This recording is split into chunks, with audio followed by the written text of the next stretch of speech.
hispanos han publicado, si mal no recuerdo, 3 novelas de ellas, ¿no? Pero ahí la delicia es una que se llama Out, que es una novela espectacular y que creo que el año pasado o antepasado la reeditaron después de 10 o 15 años sin edición. Una premisa muy simple. 4 mujeres que trabajan en una fábrica de alimentos de noche. Una de ellas asesina a su marido y las otras, por sororidad, dicen: nosotros te vamos a ayudar. Y descuartizan al marido y lo reparten por todo Tokio. Así parte de la novela. Es increíble, es una tremenda novela. La Out de Natsume Soseki. De Natsuo Kirino, perdón. Natsume Soseki es otro. Natsuo Kirino.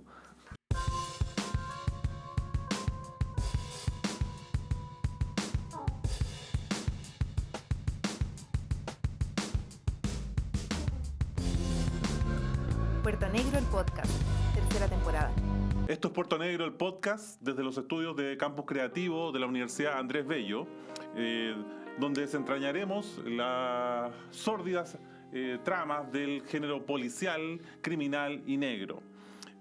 Hoy es la sesión 1 de la temporada, la sesión 2 de la temporada 3, y hablaremos con el comisario del Festival Santiago Negro, que el doctor en literatura, académico de la Pontificia Universidad Católica y especialista en literatura negra y policial, y también en Murakami.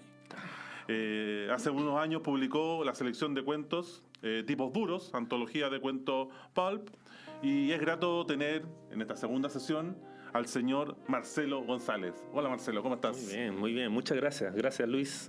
Feliz de estar acá, de sobre todo juntarnos a conversar sobre género negro, ¿no? Esta línea que nos apasiona y nos reúne. Apasiona, pero nos vincula otra cosa más específica todavía y más rara, que estamos Puerto Negro, el Festival de Literatura Negra, con Santiago Negro. Claro. Bueno, ¿por qué te interesa Santiago Negro? ¿Cuál es tu experiencia? ¿De cuántas temporadas ya llevas de...? Estoy preparando la tercera temporada, la tercera versión de Santiago Negro. Que es la quinta. La sexta. La sexta ya. Sí. Cuéntanos de Santiago Negro y cuéntanos al público también qué es un festival, cuáles son los referentes, cuáles son... Bueno, la verdad es que Santiago Negro existía mucho antes que yo, ¿no? Hubo 3 versiones a mediados de los años 2000, que era organizado principalmente por el Centro Cultural de España, y tenía que ver con que el director de la época le interesaba mucho el género negro propiamente tal, y como apasionado, como te pasó a ti también con Puerto Negro, él puso fondos e invitó a un montón de escritores españoles. Yo cuando empecé a organizar esto revisé todos los invitados y era como, chuta, invitó a todos los escritores españoles de género negro que existían, y fue medio problemático porque éramos, ¿a quién invitamos para no repetir a la gente? Y la idea era convocar, ¿verdad?, diferentes escritores, un poco siempre teniendo como espejo, reflejo a la Semana Negra de Gijón, que probablemente sea el festival negro es el más importante, sí, por lo menos del mundo hispanoparlante, claro, ¿no? Y que además es el festival que entrega el premio Raymond Chandler, claro, que tiene ya un cierto renombre. Y vinieron muchos escritores, funcionó a medida que fue creciendo. Me acuerdo mucho de la última versión, que tenía avisos en el metro, jornadas en el metro, o sea, estaba todo el mundo metido, mucha plata. Y cuando, como el Centro Cultural de España cambia directores cada 4 años, cuando se fue ese director, ya la gente que llegó ya no quiso seguir con el festival. Y el festival murió. Okay. Y yo llevo 12 años ya trabajando con el Centro Cultural de España, dirigiendo un club de lectura que tenemos ahí, que funciona mensualmente. Entonces ya llevaba una buena cantidad de años juntando con ellos, conociendo a sus autoridades, ahí a Leonora Díaz, sobre todo, que es la gestora de humanidades. Y a propósito de mis viajes a España, a los congresos de Salamanca, que son congresos de cine y literatura negra, yo dije, este es el formato que a mí me gusta, claro, ¿no? No solo un encuentro entre escritores, sino que también hay académicos que reflexionen. Y el de Salamanca, que es ahora un poco el espejo en que miramos Santiago Negro, tiene eso, ¿no? Que durante las sesiones de la mañana hay académicos discutiendo la mirada más de investigación acerca del género, y después en la tarde sesiones de extensión con escritores, con coloquios, con lanzamiento de libros. Entonces dije, este formato me gusta. Y me acerqué a la gente, en ese momento había llegado recién Paula Palicio, la directora, y les dije, mira, me interesa hacer un congreso de género negro, me interesa ponerle Santiago Negro, pero como el nombre es suyo, claro, quiero que me la presten. Y ellos me dijeron, no te lo vamos a prestar, vamos a hacer un Santiago Negro de nuevo. Y así empezamos. La 4ª versión fue fue muy bonita porque fue el 2021, 2022, 2022, entonces todavía estaba como la resaca post pandemia. Claro. Y todavía mucha gente con mascarillas, qué sé yo. Y fue algo bastante local. Solo tuvimos invitada a Susana Martín Gijón como escritora extranjera. Y fue muy bonito porque si bien fue unas 200, 300 personas en total, nos dio la sensación de que podíamos organizarlo, pero de que además fue una sensación como de reencuentro, de volver a vernos las caras, qué sé yo. Y la quinta versión, la que hicimos el 2024, eso ya fue total. Eso por lo menos se acerca más al congreso que yo soñé, así como citando a Pablo Milanés. No era perfecto, pero se acercaba a lo que yo soñaba. Y ahí tuvimos 6 escritores invitados, 3 hombres, 3 mujeres. Tuvimos la jornada de la mañana académica en la Universidad Católica. Se nos unió la Diego Portales con una jornada media tarde con la cátedra en homenaje a Roberto Bolaño. Y después las jornadas de extensión en la tarde con los escritores conversando, participando contigo en los coloquios, con escritores como Sonia, que vi que estuvo acá conversando contigo también, con otros escritores chilenos. Entonces, eso fue lo que a mí me dije, logramos esta cuestión, así que seguimos para adelante. Oye, Marcelo, pensaba que, claro, están las antologías, un tema que para una forma de hacer canon. Uno trata acá en el podcast también, yo buscar cómo armar territorios con los escritores que uno entrevista y todo. ¿Cómo ves esa curatoría? ¿Cómo haces o cómo la piensas porque como dices tú, en el primero puros españoles, claro, algo no menor, en el segundo, y ahora, pero en los últimos tú ya hiciste otro corte y ahora tú ya me has hablado del siguiente, no vamos a dar nombres porque a lo mejor se pueden caer, pero ¿cómo piensas esta idea del canon? Hay una curatoría, una pregunta más académica, pero me refiero de pensar el territorio del noir también. Claro, bueno, en cierta forma, al tener vinculado al Centro Cultural de España, uno se siente, no hay ninguna ley ni ninguna obligación, salvo la obligación moral, que uno tiene que invitar a escritores españoles. Entonces, además, el mercado hispanoparlante de España es 20-30% de todo el mercado, por lo tanto sería una locura evitar eso.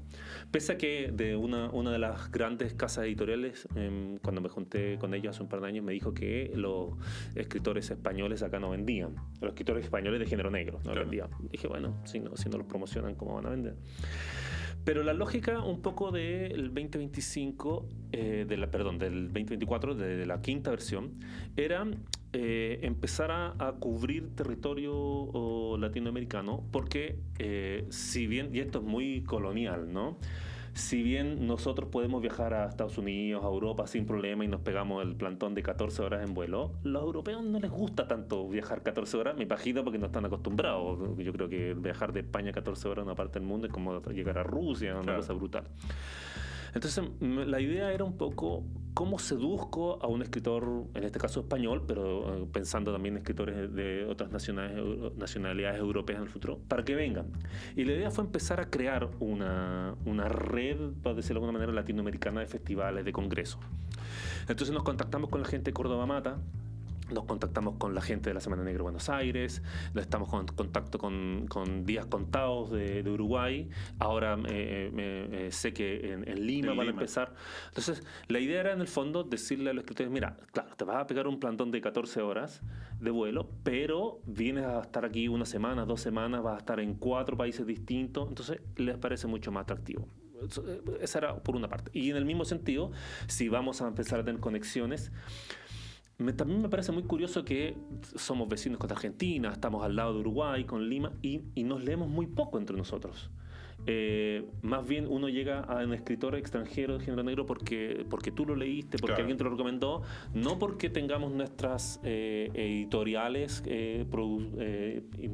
editando, publicando cosas, salvo el trabajo de las editoriales independientes, que también lo valoramos mucho. Entonces también fue empezar a decir, bueno, empezamos a conocer a nuestros escritores, y eso también ha significado estar en Córdoba, estar en Buenos Aires, estar en Uruguay, ahí entrevistarse con los escritores en vivo y decirles, mira, soy director de Santiago Negro, ¿qué te parece que en el próximo año, la próxima versión, 2 años más? Ha sido un poco eso. Y para esta versión ya la idea ha sido siempre tener equidad de género, ya tener la mayor equidad posible, o sea, 3 escritores o 4 escritores hombres y 4 escritoras mujeres, porque desde mi punto de vista las escritoras están haciendo mucho ruido, no solo a nivel latinoamericano en general, sino que en género negro están escribiendo cosas muy interesantes. Y tratar de tener ya bien variado de la mayor cantidad de países posibles. Así que nada, siempre hay que invitar a un argentino, por supuesto, porque son los creadores del género negro latinoamericano con México. Y siempre me interesa mucho traer a alguien de la parte altiplánica, Perú, Bolivia, a uruguayos, por supuesto. Así que va un poco como respondiendo a esos criterios. ¿Por qué este boom, o cómo lees este boom de estos festivales, como dices tú, que es llamativo que en los últimos años han aparecido? El año pasado me tocó estar en Buenos Aires, 80 escritores. Ahora me decían que en Gijón 200 escritores. Nosotros, bueno, más chiquitito, más acotado, pero también en Chile hay un gran movimiento. ¿Qué ha pasado? ¿Por qué crees? ¿A qué se debe esta idea del festival que ha aparecido bastante? Y también, ¿no? ¿Por qué se sigue publicando también? Me da la sensación, y te voy a responder con la anécdota clásica que generalmente me hacen. Cuando me preguntan, mira, le digo, soy académico en la Universidad Católica, qué sé yo, ¿y a qué te dedicas? Como tu especialidad, digo, género negro, y sobre todo, digo yo, género negro nacional. Y quedan como impactados, así como, pero ¿se escribe género negro en Chile? Es como, se escribe género negro en Chile y se escribe muy buen género negro en Chile. Así como el jazz chileno, el género negro chileno está muy bien escrito, y hay gente que está haciendo cosas muy interesantes, muy delirantes y cosas muy tradicionales. Entonces, creo que eso que está pasando, que el género negro convoca bastante, y para un escritor profesional el género negro es muy atractivo de realizar por las características, ¿no? Por la posibilidad que te da de atrapar al lector, de guiarlo, de plantearle una investigación de misterio, lo hace muy popular en ese sentido, muy fácil de leer. Entonces, creo que hay muchos escritores que entran y salen del género negro, otros que se quedan en el género negro, y ese fenómeno pasa en todas partes de Latinoamérica, en todas partes del mundo. Hay mucha gente que escribe género negro, y alguna vez lo conversamos, ¿no? Después de la literatura infantil juvenil en el mundo, el género negro es el género más vendido. Claro. La otra vez me decían que había bajado un poco en términos de literatura juvenil, pero estamos ahí, digamos, probablemente sea el género. Entonces, hay un fenómeno, hay mucha gente escribiendo, y tiene un núcleo, un corpus de lectores muy ávidos de seguir, muy fieles.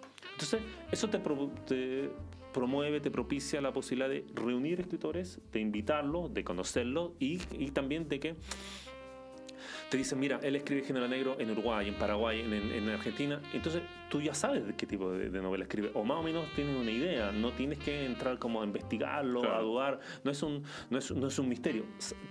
Te facilita el trabajo. Y creo que todo eso genera en el fondo una suerte de movimiento.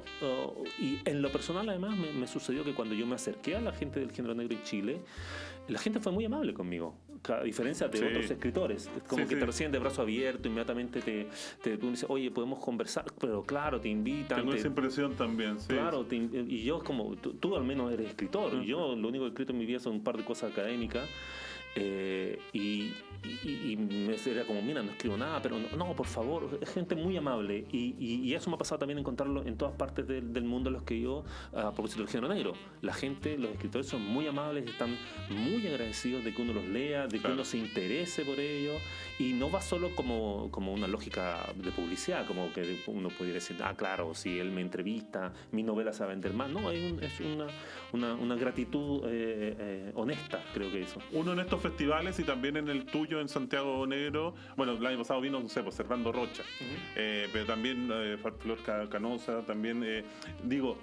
también hay límites, claro. También se abre del género negro, pero también hay muchos escritores hablando de crimen, y que también, yo, en lo personal, lo incluyo. A mí me gusta finalmente como esa narrativa criminal, donde no porque haya un crimen, sino que hay un tratamiento al crimen. Yo creo que eso es interesante. ¿Cómo ves esos límites? ¿Con qué te cruzan en estas semanas a las que ha ido también tú. Me interesaba en la cuarta versión jugar también con esas dos líneas como dentro del festival, a propósito de la curatoría que me preguntas, ¿no? Tener escritores que hagan novela negra tradicional, claro. ¿no? Que haya un detective que siga un caso, que el caso se resuelva o no, pero que haya... Pero también, como tú dices, a mí el tipo de novela que más me apasiona es la novela postmoderna, ¿sí? Esa cuestión que te mezcla cosas que son novelas raras. Me encanta la novela, por ejemplo, de Ramón Díaz Terovich con Heredia tradicional, claro. Por supuesto. Soy un fanático de Sherlock Holmes y Sherlock Holmes me tiene acá.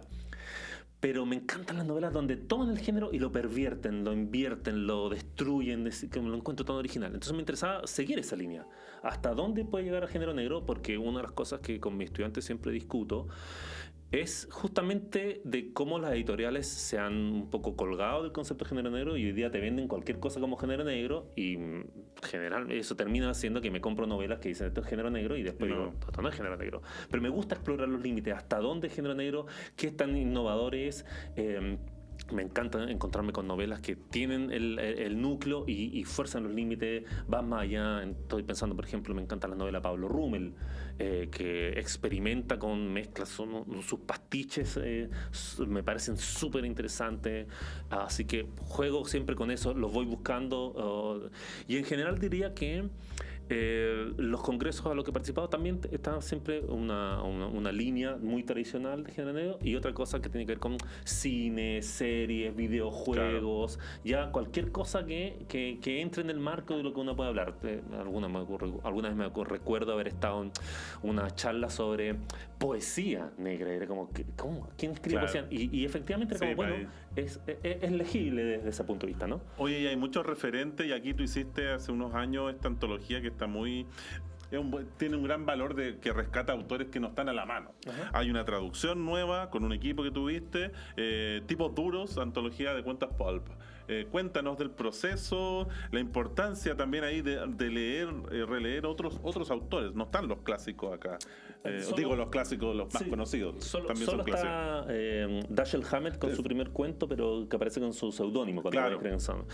Pero es curioso porque la idea de la antología nació como de un problema súper específico académico, que eran cuando empecé a hacer yo clases sobre género negro, leíamos o Cosecha Roja o El Sueño Eterno de Chandler, ¿no? Y por supuesto, tú como tú muy bien sabrás, cada vez cuesta que los estudiantes lean más. Exacto. Entonces, hacerles leer una novela así era duro. Pero además me pasaba que, si bien esas novelas son preciosas, maravillosas por cualquier amante del género, sentía que no alcanzaba a dar cuenta de todo el espectro del pulp, del hard boil, ¿no? Porque habían también narraciones criminales, algunos detectives que tenían algunas características, incluso algunas escritoras. Entonces me planteé, la primera idea fue como, ¿y si tuviéramos cuentos? Si leyéramos cuentos. Claro. Y el problema era que los cuentos de esa época no estaban traducidos, claro. Salvo los cuentos de Chandler, los de Hammett. Pero los otros cuentos que habían sido publicados en las revistas Pulp, que es de donde se origina esto, no estaban. Cuéntanos a nuestro público qué es un cuento, o sea, cuáles son las revistas Pulp también, o sea, claro, cuentos Pulp. Hay que situarse en 1920, 1930, ¿verdad? Cuando no había casi ningún tipo de entretención que no fuera a leer, ¿no? Y el heredero de las revistas que se hacían en Europa, ¿no? Se empiezan a publicar estas revistas que llevan su nombre. Pulp significa pulpa, ¿no? Y viene de la mala calidad del papel. O sea, yo siempre digo a mis estudiantes, ustedes son muy jóvenes para recordar el viejo papel de Roneo, pero estamos hablando un poco de ese papel áspero, malo, que sea. Entonces se le empieza a conocer como revistas pulp a todas estas revistas publicadas en este papel de mala calidad, muy baratas, céntimos, pero que mezclaban diferentes aventuras. Entonces venían con un cuento de aventura, uno erótico, uno de misterio, uno detective, uno de piratas, y en esa lógica... no la revista más famosa de la época, pero sí la que finalmente termina siendo más importante. El director de Black Mask cambia y él dice, nos vamos a dedicar a hacer solo historias de detectives, y él empieza a publicar solo cuentos de detectives, porque él tiene una mirada, siente que estos cuentos de detectives dan un poco cuenta del problema social criminal que está pasando en las calles de Estados Unidos en esa época. Estamos pensando prohibición de venta de alcohol, el surgimiento de las mafias, la violencia en las calles. Entonces los cuentos tienen que dar cuenta de la realidad americana de esa época, ¿no? Y se empiezan a publicar estos, ¿no? Y ahí, en una cosa muy como de escritor de profesión, ¿no? Los escritores aquí les pagaban por hoja publicada. Entonces estos tipos empiezan a escribir cuentos como máquinas, ¿no? Porque tenían que publicar un cuento en esta revista, un cuento en la otra, para poder juntar algo de dinero para poder vivir. Entonces se empieza a producir como una suerte de producción en masa de estos cuentos, y esto eventualmente 20, 30 años más va a terminar siendo que baje la calidad, pero claro, hace que Chandler, que Hammett puedan ser publicados, y después ellos mismos empiezan a escribir guiones para Hollywood, ¿no? Se produce toda una suerte de ecosistema del libro, que me encanta el concepto del ecosistema del libro. Esta cosa de papel de mala calidad también tiene que ver con que, bueno, uno podría decir que ha sido leída la literatura policial negra como una literatura menor. Ajá. ¿Qué queda de eso? Hoy día es solamente un eco de esta literatura menor, o ya está institucionalizada. ¿Qué pasa ahí? Creo que esto existe, el eco, ¿no? Cada cierto tiempo uno veo autores o críticos volviendo al hecho de que en algún momento fue una literatura mirada en menos, ¿no? Creo que a partir de la posmodernidad, por supuesto, que cuando autores como Humberto Eco empezaron a ocupar el modelo, le dieron una profundidad que hoy en día es indiscutible, y que gracias al trabajo que tú haces en la Universidad Andrés Bello, o que otros colegas hacen en sus respectivas universidades, creo que me parece que nadie discute el lugar del género negro en la academia. Pero también porque ese tipo de literatura se hizo más profunda. O sea, vuelvo a lo mismo, me encanta Sherlock Holmes, me encanta Poirot, pero evidentemente esas novelas no tienen el alcance social, crítico, la mirada que uno puede encontrar en las novelas actuales, ¿no? Pese a que, y aquí siempre es alguna idea que se me metió hace unos días, pese a que discuto un poco de que el valor del género sea justamente su realismo social. Yo no estoy dispuesto a aceptar con nadie, si nos tenemos que ir a las manos, nos vamos a las manos, de que la novela negra es la novela realista de la época, porque básicamente no creo que exista el realismo literario. Claro. Yo prefiero la literatura social, no necesariamente realista, pues, pero claro. Claro, lo que pasa es que la lógica, en un par de congresos me ha tocado que los escritores están muy de acuerdo con esto, de que claro, el valor del género negro hoy en día está en la crítica social que hace, y o sea, es cierto, sí, ¿no? Pero no puedes quedarse solo en eso, porque lo que va a terminar pasando es que voy a empezar a evaluar las novelas solo en términos de qué crítica hace. Claro. Y eso hace que te pierdas grandes novelas, como te decía, tú las de Pablo Rummel, la segunda novela de Julia Guzmán, que es un delirio, que no tiene nada realista, pero que es una joya. Entonces tú dices, ¿es solo su valor solo radica en la crítica social, en la mirada social? No. Me parece que ahí justo estaba releyendo hace 3 puntos que establece Ramón Diaterovich, que son la novela, él habla de la novela negra que hace literatura social, la otra la de los sujetos que son institucionalizados, que han sido detectives, periodistas de crónica, y la literaria. Claro. Yo digo, la literatura negra tiene las 3. Sí, por Entonces, supuesto, cuando es crítica social y mezclas con la literaria, donde el énfasis es literario, aparece ahí ese escritor, la ironía, la que desarma. Yo creo que finalmente, claro, si nos quedamos solamente como en el cuadro, no tiene sentido. Y de hecho, el gran plus de la novela de negra, yo creo que tiene que ver con este desorden de la misma, o sea, no creerle. Y a propósito de eso, que podemos hablar de género negro, claro, porque no hablamos de género rosa, no hablamos quizás de género de ciencia ficción, porque son ya cosas muy amplias, ¿no? Me pasa que justamente a propósito de eso, de lo que tú dices, esos 3 puntos que señala Ramón, ¿no? El peligro que corremos es empezar a leer las novelas desde el punto de vista equivocado. Y por ejemplo, me pasa que creo que la crítica que hizo Patricia Espinosa, la última novela de Pablo Lavaca, se equivoca en eso, porque lee la novela como una novela de crítica social. Claro. Y la novela de Paula no tiene que ver con eso. La novela de Paula tiene que ver con posmodernidades, con otra cosa. Entonces, si tú lees a la novela negra solo desde la crítica social, algunas te van a encajar perfecto y las vas a aplaudir, Otras te van a decir, bueno, esto no es policial. Es policial, pero es otro tipo de policial. Y es muy interesante justamente porque abre esa vena, abre esa vía, abre ese camino. Claro, en esa novela uno piensa que aparte de la crítica social, uno dice, está la ciudad, está, ¿cómo se llama? El melodrama, está la historia de amor también, o sea, claro, el cruce. O sea, cuando tú le das simplemente una línea, claro, se vuelve más... Se te cae. Se te cae, finalmente. Oye, pensando, para pensaba llevarte a un salto, porque hay otra pasión que tú tienes, porque aparte de ser Murakami, te gusta mucho Murakami, que también es un autor muy conocido, pero que también tiene su beta también policial. ¿Por qué lado nos podrías llevar y recomendar ahí con Murakami para...? Mira, bueno, ¿cachai? Que uno termina cogiendo ciertas áreas de la educación porque le suceden, como las buenas novelas que a uno le gustan, te eligen a ti más que uno las elige, ¿no?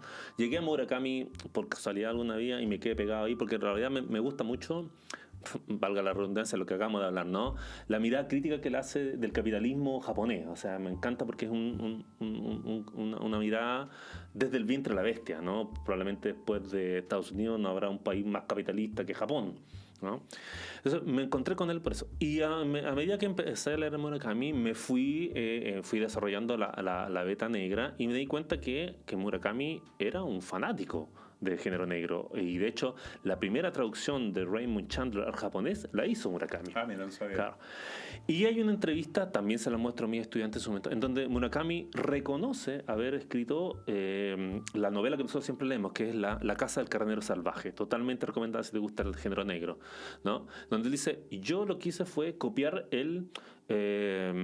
como la idea que hay detrás del sueño eterno de Chandler y la puse así como en Japón. Y de eso cuenta una anécdota como del sueño eterno, en inglés se llama The Big Sleep. Entonces me dice él que un fan de él se dio cuenta de esta conexión entre The Big Sleep y La Casa del Carnero Salvaje y le puso The Big Ship, ¿no? Como el carnero eterno, si tuviera alguno que traducirlo al español, ¿no? Entonces, La Casa del Carnero Salvaje es una novela posmoderna que sigue muy de cerca el formato de un investigador no profesional que tiene un caso que seguir, pero que a mitad de camino se da cuenta que lo que está investigando no es el caso real. Muy así como con ese espíritu japonés. Y la otra gran novela que él tiene, Negra, se llama, en español se llama El fin del mundo y el despiadado país de las maravillas, que así en ese título dice, puede ser cualquier cosa, pero en inglés Murakami trabajó muchos años muy de cerca con sus traductores ingleses. En inglés se llama Hard Boiled Wonderland. Entonces la conexión es evidente. Y lo que hace en Hard Boiled Wonderland, que es muy divertido, es que agarra todos los tópicos del Hard Boiled y los invierte. Por ejemplo, uno piensa en la Femme Fatale, el clásico personaje que se agrega en el Hard Boiled, ¿no? Una mujer escultural, ¿verdad? Delgada, ceñida en su vestido rojo. Bueno, la Femme Fatale de Murakami es una gordita, bajita, que usa un vestido rosado. Entonces, invierte todo eso, ¿no? Es muy divertido cómo juega con eso. Después ya se quedó un poco con la investigación. Diría que en las novelas de Murakami todas hay una investigación, hay un secreto que buscar, pero ya demasiado fuera del género. Yo diría que las otras ya no son género negro o están demasiado en el límite, o en el límite para afuera, pero tiene eso, ¿no? Me gusta muy eso. Oye, y dentro de esa misma línea, justo estaba editando unos textos de Ramón que va hacia la literatura china, por ejemplo. Entonces, hay como un punto ciego en nuestra cultura occidentalista, o sea, todos creemos que todo es Europa y, bueno, Estados Unidos de literatura. Yo creo que fuimos formados en esa tradición. Entonces, como que dan ganas de salir hacia otro lugar. Bueno, me hablabas que en Tenerife tú me decías que también habías descubierto el noir árabe. El noir árabe, sí, que es muy reciente. Háblame un poquito del noir árabe, pero también esta línea que yo estaba viendo que Ramón lee muchas novelas chinas, pero también háblanos, aparte de Murakami, de si hay algunos títulos asiáticos del noir en los que podamos escarbar. Bueno, me pasó que ahora estuve en marzo en Tenerife, en Tenerife Noir, congreso también ahí, y claro, asistí a una de las charlas que me interesaba, que era sobre justamente esto, ¿no? Como el noir en el mundo árabe. ¿Y por qué es reciente? Sí, ahí contaba el experto que básicamente es algo que empezó a suceder a propósito de la primavera árabe. O sea, no es que haya existido tanto. Él les daba algunas explicaciones de por qué era tan reciente, qué había pasado, ¿no? Pero, por supuesto, nombró a los 4 principales escritores, no recuerdo los nombres ahora, lamentablemente, pero no hay problema, porque ninguno está traducido al español. De los que nombró, creo que había 2 con 1 o 2 novelas traducidas al inglés recién. Entonces, es algo que está pasando a suceder. Yo me conseguí una antología que es Teherán Noir, ¿no? De esta editorial Akasha que publica. Claro, que tiene por ciudades. Claro, y que es un poco la idea que hizo Bartolomé Leal con Santiago Canalla, ¿no? Así que un poco por eso, como que hay que estar mirando ahí qué va a pasar con el negro, el árabe, como para invitar a un escritor prontamente, claro, ¿no? Se viene pronto. Claro, para romperla ahí. Y sobre títulos asiáticos, bueno, yo de los chinos no he leído tanto, pero por ejemplo, también una de las anécdotas que les cuento a mis estudiantes es la idea esta de que, por supuesto, China en esto todo sucedió antes, ¿no? Hay una antología en inglés que se llama Sherlock en Shanghái, que es de vuelvo un poco atrás. Sherlock Holmes a finales del siglo XIX se empieza a publicar y se demora más o menos 20 años en propagarse por todo el mundo, ¿no? Obviamente tiene que ver con que el Imperio Británico tenía sede en los 5 continentes, entonces mandaban sus libros. Pero es muy curioso porque ya para 1920 más o menos hay Sherlock Holmes en todas partes del mundo. Chile, Brasil, Argentina, India, China, Japón, por supuesto. Hay un representante cada uno de ellos. Nos quejamos de nosotros de esa apropiación, todo, que la marca de esa cultura, pero bueno, también en Asia también sucede. No, y no se hicieron ningún problema, ¿no? Entonces esa ponte tú, esa antología Sherlock en Shanghái es de ese Sherlock Holmes chino, estoy hablando de 1920, 1930, que está publicado ahí. Hay un escritor negro muy interesante que lo trajimos aquí hace unos años a la Católica, que se llama Ayi, que tiene una o 2 novelas publicadas en Adrián Hidalgo. Okay. Bien, hace oscuro, el protagonista es un adolescente que no quiere nada con la vida y básicamente comete crímenes porque está aburrido, ¿no? Una mirada bien interesante. Y otro que a mí me gusta, que está publicado en Tusquet, que es Qiu Xiaolong. Y él tiene al inspector Kan Shen, que ya tiene creo que 7 novelas, las están todas publicadas en Tusquet, y eso es muy interesante porque sucede en la capital china en los años 90. Entonces ahí hay como interpretarse desde adentro, con la lógica esta de que cada novela negra te revela las fisuras de su nación. Ahí uno se entera de cómo funciona un poco el mundo chino. Y de hecho ahí me enteré que existía un plato en China que se llama la batalla del tigre y el dragón, que es anguila y gato. Pero igual el género negro es una entrada a las culturas. Claro, por supuesto, sí. Sirve mucho porque te revelan esta idiosincrasia, ¿no? A mí me impresionó mucho leer aquí Shalom, porque había muchas cosas que no cachaba del funcionamiento cotidiano del mundo chino, ¿no? Y nada, bueno, tú me comentabas antes de que partiéramos, ¿no? Ahí me invitaron a hablar ahí en un podcast de Madrid acerca de literatura japonesa negra, que ahí también recomendé varios autores. Hay muchos, ahora que Han Kang ganó el Nobel, se están publicando muchas cosas coreanas negras, así que el mundo, y los indios también tienen. Ahí hay que buscar una editorial que se llama Quaterni. Quaterni está publicando muchas cosas interesantes asiáticas de detective. Sospecho que miran al mundo anglosajón para elegir qué publican, pero hay cosas re buenas pasando. Justo me crucé con El Lagarto Negro, que también es como un clásico de Rampo, pero que de hecho tiene el referente de Rampo. Claro, Allan Poe. Es como también. Claro, él se pone de Guagua Rampo, él es como se le dice que es el Edgar Allan Poe japonés, porque y su nombre, su seudónimo tiene que ver con cómo se pronuncia Edgar Allan Poe o cómo suena Edgar Allan Poe en japonés, ¿no?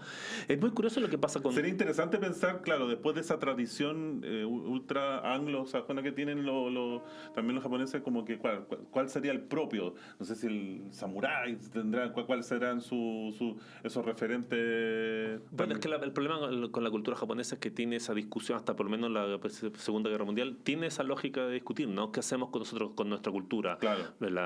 ¿La olvidamos y nos modernizamos o la continuamos de alguna manera? Eso existe hasta la Segunda Guerra Mundial, cuando los americanos se ponen en Japón después de la guerra, sacaba la cultura japonesa propiamente tal, o sacaba la discusión acerca de qué hacemos con nuestras tradiciones, y aparece la cultura pop. Por eso, cuando uno ve como cosas sobre Japón, parece como este híbrido de muchas cosas, ¿no? Claro. Como la lógica pop cultural norteamericana y la lógica japonesa, así como, ¿pero claro. por qué esto? Bueno, porque... Ahora, la riqueza del policial, y como lo hemos comentado, porque en esta misma El Lagarto Negro, es la hibridez. Claro. Es erótica, es policial. ¿Y qué haces con esa hibridez? Claro, es media pop también, sí, todo tiene todo. Ahora, a mí la que me gusta, que la han publicado pocas cosas también, me gusta mucho la Natsume Soseki. Está muy publicada en francés, pero aquí en el mundo hispano han publicado, si mal no recuerdo, 3 novelas de ellas, ¿no? Pero ahí la delicia es una que se llama Out, que es una novela espectacular y que creo que el año pasado o antepasado la reeditaron después de 10 o 15 años sin edición.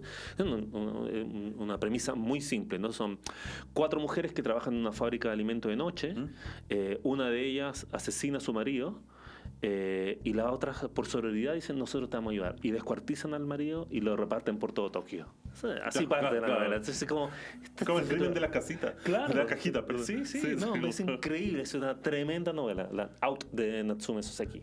En breve de Natsuo Kirino, perdón, Natsume Soseki es otro, Natsuo Kirino. En breve, la romantización del crimen, ¿o no? ¿Qué pasa con eso? ¿Hay una crítica también? Sí, por supuesto. Es que lo tienes que estetizar, ¿no? Claro. Pero ya De Quincy se hacía cargo de esto con el crimen. El crimen como obra de arte. Claro. Una obra de bella arte. Toda mirada literaria, al ser artística, tiene que darle un cierto... un cierto valor estético, ¿no? Claro. Ahora, la soga de Hitchcock también, la obra del arte. Pero pues, claro, tú me dices como valor estético, digo, claro, pero es cosa que leas una novela de Nico Ferraro, por ejemplo, y te das cuenta que el tipo no ha estetizado nada, escribe como los dioses, claro. Pero nadie podría decirte que el tipo está quitándole, a falta de otra palabra, quitándole gore al crimen por hacer algo estético. El tipo escribe duro, es un tipazo, escribe duro, escribe rudo, y tú ahí sientes la sangre y los disparos y las apuñaladas en el cuerpo. Claro. Entonces juegan un poco con eso, ¿no? Y habla rudo también. Habla rudo, sí. Saludo a nuestro querido Nico, que es invitado a Puerto Negro este año. Es un tipazo, Nico Ferraro, es un tipazo. Oye, Marcelo, te quería agradecer esta conversación, que hayas venido acá y que hayamos hecho un panorama de festivales, de tipos duros con los cuentos pulp, Murakami y un poquito de asiático para empezar a entrar también, sí, ahí, claro, porque ahí yo me declaro ignorante, pero quiero por lo menos entrar. Todos somos ignorantes. Obviamente. Cuando hice el podcast del Noir, les dije, mira, les voy a hablar de los escritores que a mí me parecen más interesantes, pero que están editados en español. Claro. Porque son alrededor de 600 escritores que hay que se dedican al noir en Japón. Entonces es imposible, claro, ¿no? Por lo tanto, somos todos ignorantes en ese tema, ¿no? Gracias por la invitación, Marcelo. Esto es Puerto Negro, capítulo 2, sesión 2. Nos vemos en la próxima sesión. Muy bien. Gracias. Chao.